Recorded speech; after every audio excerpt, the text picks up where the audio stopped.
Bangsa-bangsa besar seperti Romawi, Mesir, Cina, dan India telah memulai catatan sejarah peradabannya sejak ribuan tahun sebelum datangnya tahun Masehi.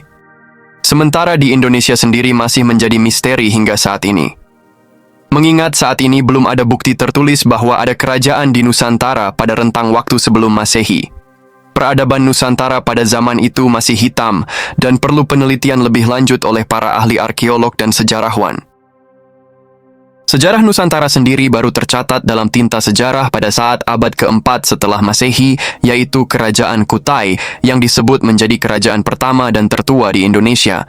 Hal ini terus menjadi pertanyaan bagi kebanyakan masyarakat Indonesia, terutama setelah bercermin dari peradaban di Eropa dan Mesir kuno. Lantas benarkah sejarah peradaban Indonesia tertinggal begitu jauh dari peradaban-peradaban lain di muka bumi ini? Atau memang tidak ada peradaban yang terjadi di bumi Nusantara ini? Lantas dari mana sebenarnya asal-usul nenek moyang kami?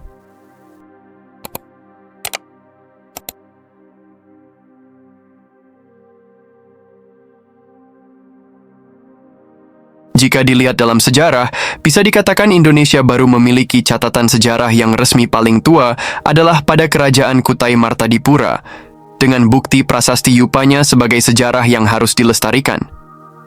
Sedangkan di saat yang sama, di belahan dunia lain sejarah sudah ada jauh lebih lama dari kita.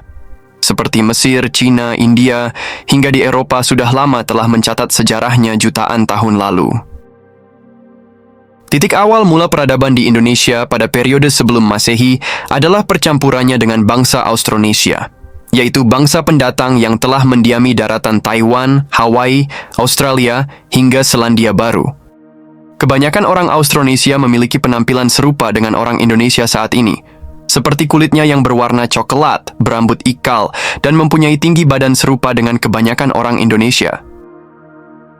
Pada tahun 10.000 sebelum Masehi, yang bertepatan dengan peradaban Mesopotamia saat itu, bangsa Austronesia bermigrasi melalui dua jalur, yaitu jalur Samudra Pasifik serta Samudra Hindia. Mereka sudah piawai berlayar dan memiliki ilmu astronomi yang sangat baik. Pada zaman itu, wilayah Indonesia adalah bentukan dari dua superbenua, yang diakibatkan oleh pergerakan lempeng benua saat zaman es berakhir, dan terbentuklah selat besar di antara paparan Sundaland di barat laut Indonesia dan paparan Sahul di wilayah Tenggara Indonesia yang sekarang menjadi Sulawesi dan pulau-pulau di sekitarnya. Pada tahun sebelum Masehi, wilayah di Indonesia masih banyak yang jadi satu kepulauan. Pulau Kalimantan, Sumatera, Jawa, dan beberapa pulau kecil di Indonesia terlihat satu daratan dengan Sunda Land atau Semenanjung Emas. Dan daratan ini juga masih bergabung dengan seluruh negara-negara di wilayah Asia Tenggara. Pada zaman itu bumi masih bersuhu 2-3 derajat Celcius, yang artinya jauh lebih dingin dibanding bumi pada zaman sekarang. Karena itu, terjadilah gelombang perpindahan besar-besaran manusia Austronesia. Sebagian dari mereka memilih wilayah Nusantara karena terkait insting mereka untuk mencari daratan yang lebih hangat. Situasi tersebut mendorong terbentuknya ekosistem yang kaya serta keanekaragaman makhluk hidup, baik flora maupun fauna. Bahkan bukan hanya manusia, hewan-hewan liar dari luar pun ikut bermigrasi ke wilayah tropis itu. Karena itu terbukti banyak kemiripan binatang dari benua Australia dengan binatang Indonesia dan benua Asia lainnya. Melalui perpindahan itu, bangsa Austronesia kemudian menularkan sejumlah kebiasaan dan budaya mereka kepada penduduk asli wilayah Nusantara kala itu. Lalu, siapakah penduduk asli Nusantara pada tahun 2500 sebelum Masehi kala itu? Catatan sejarah juga kurang mendetail soal siapa asal-usul orang Nusantara pada zaman ini. Yang jelas, peradaban penduduk asli saat itu diperkirakan masih dalam fase berburu dan meramu. Sedangkan bangsa Austronesia sendiri tercatat sudah menguasai metode pertanian, ilmu pelayaran, serta menguasai bidang astronomi yang cukup mumpuni. Mereka juga sudah memiliki kerajaan kecil dan sistem tata pemerintahan yang sederhana. Berkat migrasi tersebut, semakin sering terjadi interaksi antara penduduk lokal dengan bangsa-bangsa lain.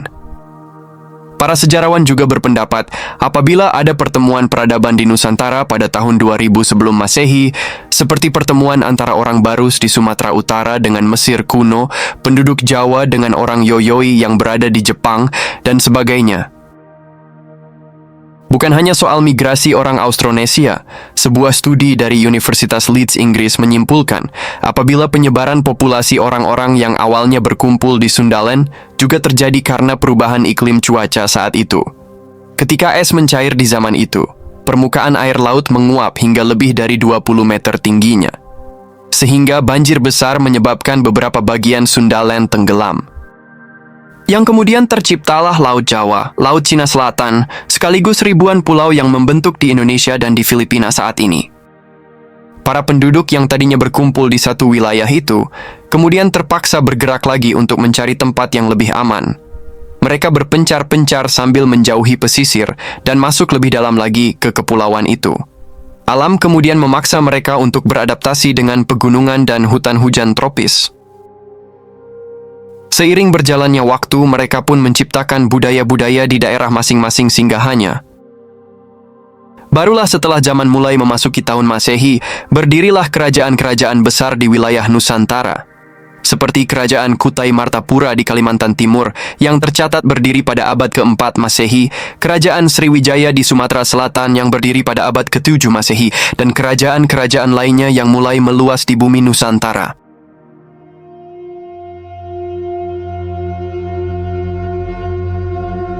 Kitab kuno yang ada dalam buku babat Tanah Jawa mencatat, apabila sebelum berdirinya kerajaan-kerajaan yang ada di Nusantara, pernah berdiri sebuah kerajaan yang berdiri pada tahun 100 sebelum Masehi. Kerajaan ini berlokasi di daerah Singosari, Malang, Jawa Timur, dan dianggap menjadi bagian dari sejarah awal mula peradaban Pulau Jawa yang dihuni manusia. Tetapi jauh sebelum itu, konon penduduk di Nusantara saat itu didatangkan dari negeri seberang. Hal ini tercatat berdasarkan pada beberapa sumber kuno yang tertulis dari buku babat Tanah Jawi, karya Sucipto Abimanyu. Sumber kuno mengisahkan para penghuni ini berasal dari wilayah Kekaisaran Romawi, tetapi ada juga yang menyebutkan apabila penduduk awal Nusantara juga berasal dari daerah Dekhan, India. Diceritakan pada tahun 350 sebelum Masehi, penduduk bangsa Romawi konon mengirimkan perpindahan penduduknya sebanyak 20.000 laki-laki dan 20.000 perempuan yang dipimpin langsung oleh Aji Keler. Pada saat itu, wilayah Jawa yang konon bernama Nusa Kendang ditemukan sebagai daratan yang tertutupi oleh hutan lebat dan dihuni oleh berbagai jenis binatang buas. Dataran tersebut ditumbuhi oleh tanaman yang bernama Jawi, dan dari situlah diceritakan awal mula wilayah tersebut dinamai dengan Pulau Jawi atau Pulau Jawa. Tetapi belum terungkapkan secara pasti untuk menentukan lokasi pendaratan para migrasi penduduk tersebut. Tetapi ada yang memperkirakan pendaratan tersebut terjadi di daerah Semampir, yakni suatu wilayah yang berada di dekat dengan Surabaya saat ini. Dikisahkan ada beberapa gelombang tentang migrasinya orang-orang negeri seberang untuk masuk ke wilayah Nusantara. Salah satunya adalah ketika orang-orang dari India kuno juga masuk ke Nusantara karena perpindahan penduduk saat itu. Perpindahan itu konon terjadi pada tahun 100 sebelum Masehi.